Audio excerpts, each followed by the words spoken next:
شهر رمضان الذي أنزل فيه القرآن هدى للناس وبينات من الهدى والفرقان. میں سیدہ مصباح آگاہ کا مختصر تعارف پیش کرتا ہوں جو ہماری مہمان خصوصی ہیں سیدہ مصباح کا تعلق دہلی سے ہے. والد محترم جناب منصور آگا معروف صحافی ہیں اور والدہ سوشل ورکر ہیں. آپ نے فضیلت جامعۃ الصالحات رامپور سے کی ہے اور اسی طرح آپ نے علی گڑھ یونیورسٹی سے ایم اے اور پی ایچ ڈی کی. تجربے کے طور پر آپ 13 سال سے الحمدللہ سعودی عرب میں درس و تدریس کا کام انجام دے رہی ہیں اور فی الحال آپ ہیڈ آف شعبہ عربک کے منصب پر فائز ہو کر انٹرنیشنل اسکول روضہ انٹرنیشنل اسکول یمبو میں آپ یہ خدمات انجام دے رہی ہیں. آپ کا شروع ہی سے پڑھنے پڑھانے اور سیاحتی شوق رہا ہے. آپ نے اپنی زندگی کا ایک ہدف متعین کر لیا ہے، وہ ہے کہ سیکھنا اور بچوں کو تعلیم دینا، چاہے وہ بچے خود کے ہوں یا اسکول کے اسٹوڈنٹس ہوں یا امت مسلمہ کے اولاد ہوں.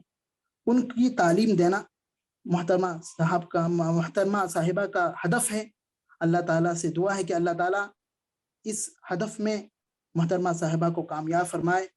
جزاک اللہ خیرہ. اب میں محترمہ صاحبہ کو مؤدباً التماس کرتا ہوں کہ محترمہ صاحبہ آپ آئیں اور ہمیں قیمتی نصیحتوں سے نوازیں. السلام علیکم ورحمۃ اللہ وبرکاتہ. وعلیکم السلام.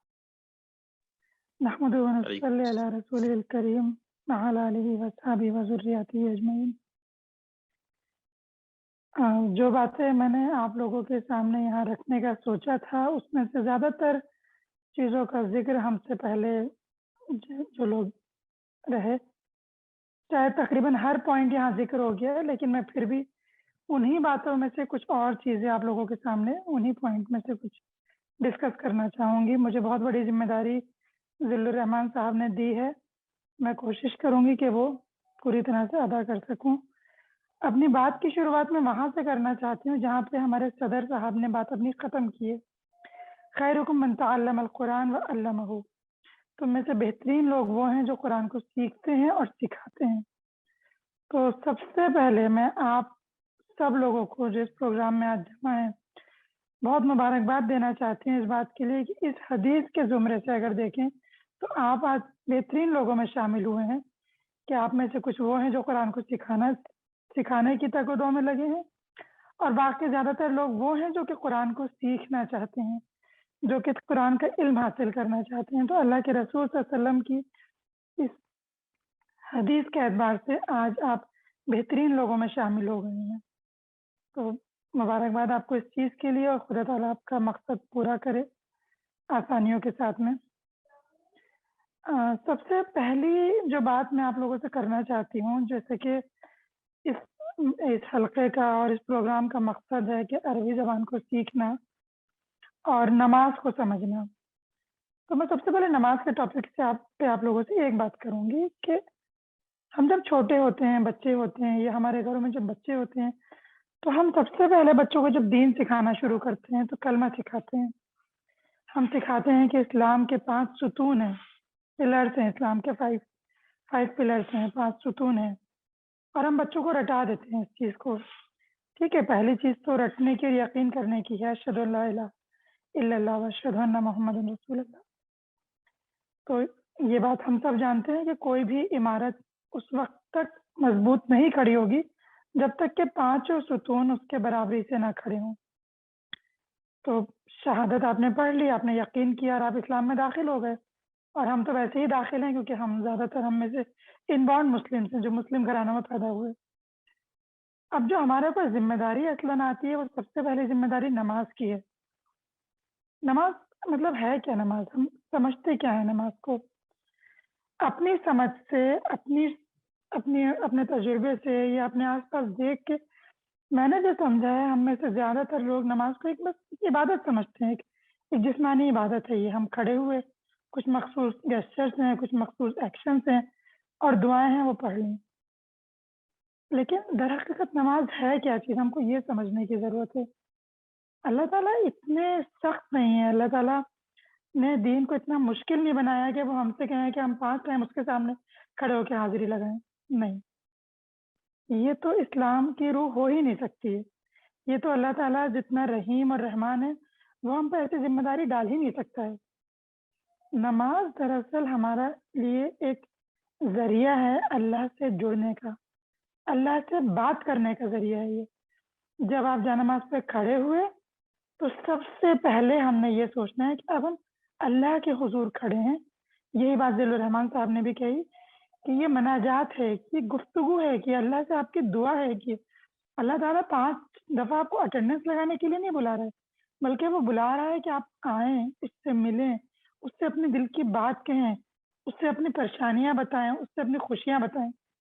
تو آپ بات کیسے کریں گے اللہ سے جب کہ آپ کو وہ زبان سمجھ ہی نہیں آ رہی جس میں کہ آپ کو بات کرنی ہے. ایک چھوٹی سی مثال ہے, آپ کسی جگہ جاتے ہیں, آپ کو کوئی کانٹریکٹ سائن کرنا ہے, آپ کو کوئی معاہدہ کرنا ہے, کوئی انٹرویو دینا ہے, کوئی شادی بیاہ کے رشتے کی بات کرنی ہے, یا کسی کمپنی میں آپ جاتے ہیں جاب کے لیے, تو آپ وہاں کے بارے میں معلومات کرتے ہیں. اگر لینگویج آپ کو نہیں آتی ہے تو آپ اس لینگویج کو سیکھنا چاہیں گے, یا ایٹ لیسٹ وہ کانٹریکٹ, وہ پیپر پڑھیں گے آپ جس پہ آپ کو سائن کرنا ہے, یا آپ کسی ایکسپرٹ سے مدد لیں گے. تو یہاں تو ہم 5 ٹائم جس ہستی کے سامنے کھڑے ہو رہے ہیں, جس نے ہمیں اس قابل کیا کہ ہم کھڑے ہو سکیں, ہم اس سے جب بات کر رہے ہیں ہمیں یہی نہیں پتا کہ ہم کیا بات کر رہے ہیں, تو اس گفتگو کا فائدہ کیا ہوا؟ تو یہ تو سب سے پہلی چیز میں آپ سب سے کہنا چاہوں گی کہ نماز کے لیے سوچ بدلنے کی ضرورت ہے. کہ نماز ایک بوجھ, ایک عبادت نہیں, یہ عبادت ہے لیکن یہ ہماری اللہ سے کلام ہے, ہمارا اللہ سے گفتگو ہے. اسی لیے ہمارے نبی کریم صلی اللہ علیہ وسلم رات بھر کھڑے رہتے تھے نماز میں, اور آپ کے پیروں پہ ورم آ جاتا تھا. تو وہ اللہ سے گفتگو میں اتنا محو ہو جاتے تھے وہ. اور شاید آپ میں سے بہت سے لوگوں نے ایک واقعہ سنا ہوگا کہ صحابی کے پیر میں کانٹا چبھ گیا تھا اور وہ نکالنے میں بہت سخت تکلیف تھی. تو انہوں نے کہا کہ جب میں سجدے میں جاؤں تب نکالنا. تو وہ اللہ کے ساتھ ان کے جو جوڑنے کا عالم تھا وہ یہ تھا کہ ان کو وہ تکلیف محسوس نہیں ہوئی اس کانٹے کو نکالنے کی. وہ کیوں تھی؟ کیونکہ وہ ہم زبان تھے, وہ سمجھتے تھے. تو انشاءاللہ جس دن ہم نماز کو سمجھ لیں گے, ہماری نمازوں میں بھی وہی خشوع, وہی خضوع اور وہی لگن اور وہ جذبہ اور وہ رس پیدا ہوگا جو کہ ہونا چاہیے. تو یہ تو سب سے پہلی بات نماز سے متعلق میں جو آپ لوگوں سے کہنا چاہتی تھی. دوسری چیز, میں بہت ڈر رہی تھی یہ بات کہتے ہوئے, لیکن ذیل الرحمان صاحب نے اس بات کا ذکر کیا تو میں بہت ہمت سے پھر یہ بات کہتی ہوں کہ ہمارے معاشرے میں, ہمارے سماج میں, ہمارے آس پاس ایک ماحول بنا دیا گیا ہے کہ دین بہت مشکل چیز ہے اور قرآن تو بڑی مشکل چیز ہے, اور قرآن کو تو جزان میں باندھ کے اور خوشبو میں لپیٹ کے اور طاق میں اور الماری میں رکھنے کی چیز ہے, اور ایسے پڑھنا ہے اور ہر ایک انسان نہیں پڑھ سکتا. میں یہ بات کہتے ہوئے ڈر رہی تھی کہ کسی کو برا نہ لگے, لیکن مجھے ہمت ملی ذیل الرحمان صاحب کی بات سے, اور میں دل سے اس چیز کو بہت زیادہ مطلب یہ کرتی ہوں کہ قرآن بالکل بھی مشکل چیز نہیں ہے. وہ آیت جو اس پروگرام میں بار بار پیش کی گئی, میں واپس پیش کرنا چاہتی ہوں. سورہ قمر کی آیت ہے, وَلَقَدْ يَسَّرْنَا الْقُرْآنَ لِلذِّكْرِ فَهَلْ مِن مُدَّكِّرٍ. یہ ایک آیت ایک سورے میں 4 بار ریپیٹ ہوئی ہے. ایک ہی گفتگو میں ایک ہی بات کا بار بار دہرایا جانا کیا اس بات کا ثبوت نہیں کہ یہ بات بہت زیادہ ضروری ہے؟ اللہ نے بالکل نہیں کہا کہ اس نے قرآن کو مشکل بنایا. اللہ تعالیٰ نے تو بار بار کہا کہ ہم نے قرآن کو نازل کیا کہ آپ اس میں سوچیں, اس میں فکر کریں. ہم نے قرآن کو آسان کیا, ہم نے اس کی حفاظت کی ذمہ داری لی ہے. تو یہ جو قرآن ہے یہ اللہ تعالیٰ خود کہہ رہے ہیں, جو نازل کرنے والی ذات ہے جس کی یہ کتاب ہے وہ خود یہ کہہ رہا ہے کہ میں نے اس کو آسان کیا. تو ہم کون ہوتے ہیں اس کو مشکل بنانے والے؟ کیونکہ میرا خطاب خاص کر کے بتایا گیا کہ یہاں بہنوں کے لیے ہے، بچیوں کے لیے، بیٹیوں کے لیے ہے۔ میں آپ کو اپنے بچپن کی ایک بات بتانا چاہوں گی یہاں۔ میرے والد صاحب ماشاءاللہ بہت معروف شخصیت ہیں، لکھنے پڑھنے کے بےحد شوقین ہیں، اور ہم نے ان کے آس پاس ہمیشہ کتابوں کا انبار دیکھا۔ تو اکثر ان کی میز پہ 3 4 5 زبانوں کے قرآن رہا کرتے تھے، اور اکثر وہ کبھی کوئی اوپر، کبھی کوئی نیچے، کبھی کسی قرآن سے پڑھ رہے، کبھی کسی میں قلم لگا چھوڑ دیا ہے، کبھی کسی میں پینسل رکھی ہے۔ اور جب ہم دوسرے لوگوں کے گھر جایا کرتے تھے تو میں دیکھتی تھی کہ قرآن کو بڑے ادب سے، بڑے خوبصورت جزدانوں میں لپیٹ کے رکھا جاتا ہے، اور بہت ڈر تھا والد صاحب کا، بہت ادب تھا، احترام تھا۔ تو ایک دن بڑے ڈرتے ڈرتے ان سے پوچھا کہ ابو، ایسا کیوں ہے کہ آپ کے قرآن جزدان میں نہیں لپٹے رہتے، آپ کے قرآن الماری میں نہیں رکھے رہتے، دوسرے لوگوں کے یہاں تو ایسا رہتا ہے؟ تو والد صاحب نے اس وقت کہا کہ بیٹا یہ تو میری زندگی کا رہبر ہے، یہ تو وہ چیز ہے جس کی ضرورت مجھے ہر لمحہ ہے۔ اگر میں اس کو جزدان میں لپیٹ کے الماری میں رکھ دوں تو میں اس سے رہنمائی کیسے حاصل کروں گا؟ یہ تو میرا اوڑھنا بچھونا ہے، میری زندگی کا مقصد ہے یہی تو میں اپنے مقصد کو طاق میں کیسے سجا دوں بیٹا؟ اور آپ یقین کریں یہ چیز دل پہ نقش ہو گئی ہے، اور آج تک دل پہ نقش ہے۔ میں اپنے بچوں سے بھی یہ بات کہتی ہوں کہ مطلب قرآن کو زندگی کے لیے مشعل راہ بنا کے چلنا ہے۔ کیسے چلنا ہے مشعل راہ بنا کے؟ کیسے چلیں گے ہم اگر ہم اس کو جزدان میں لپیٹ کے اور سجا کے اور الماری میں رکھ دیں گے؟ ضرور عزت کی چیز ہے بے شک، ادب کی چیز ہے بے شک، بہت بہت مؤدب چیز ہے کہ اس پہ جان نثار کر دی جائے، لیکن یہ اس لیے نہیں بنائی گئی۔ اللہ تعالیٰ نے ایک آیت میں فرمایا کتاب انزلناہ الیک مبارکا لیدبروا آیاتہ۔ تو یہ دبرو کا مطلب کیا ہے کہ آپ اس کی آیات پر غور کریں۔ پورے قرآن میں کوئی ایک آیت آپ مجھے بتائیں جس میں اللہ تعالیٰ نے یہ کہا ہو کہ ہم نے قرآن کو جو ہے تعویذ بنانے کے لیے نازل کیا؟ کیا قرآن قسم کھانے کے لیے نازل کیا گیا؟ کیا قرآن اس لیے نازل کیا گیا کہ ہم کورٹ میں اس پہ ہاتھ رکھ کے قسم کھائیں، یا جھگڑوں کے وقت، قضیوں کے وقت، آپس میں فیصلے کرانے کے وقت قرآن پہ ہاتھ رکھ کے قسم کھائیں؟ یہ اللہ تعالیٰ نے قرآن کو اس لیے نازل کیا کہ شادی میں ہم دلہن کے سر پہ رکھیں اور دلہن اس کے نیچے سے گزرے، یا صرف اس لیے کہ ہم اس کی دعاؤں کو پڑھیں اور پانی پہ دم کر کے پئیں؟ کیا یہ مقصد ہے قرآن کے نازل کرنے کا؟ اگر یہی مقصد ہوتا تو اللہ تعالیٰ صدیوں تک اس کو محفوظ رکھنے کی ذمہ داری کیوں لیتے؟ قرآن کا مقصد تو ہمیں زندگی کی رہنمائی کرنا ہے، ہمیں راستہ دکھانا ہے، اس کی آیتوں میں غور و فکر کرنے کا حکم ہے ہمارے لیے۔ یہ قرآن ہمارے لیے اسی لیے نازل کیا گیا کہ ہم اس پہ غور کریں، ہم اس پہ فکر کریں، ہم اپنی زندگی کے لیے صحیح راستہ متعین کریں۔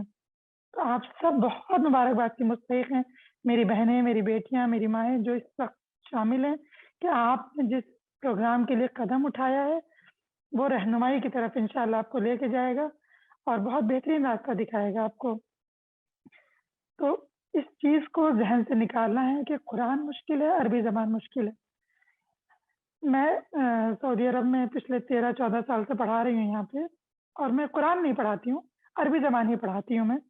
آپ یقین کریں میرے پاس سے 10 20 50 نو مسلم بچوں نے عربی زبان پڑھی، ہندو بچوں نے عربی زبان پڑھی ہے۔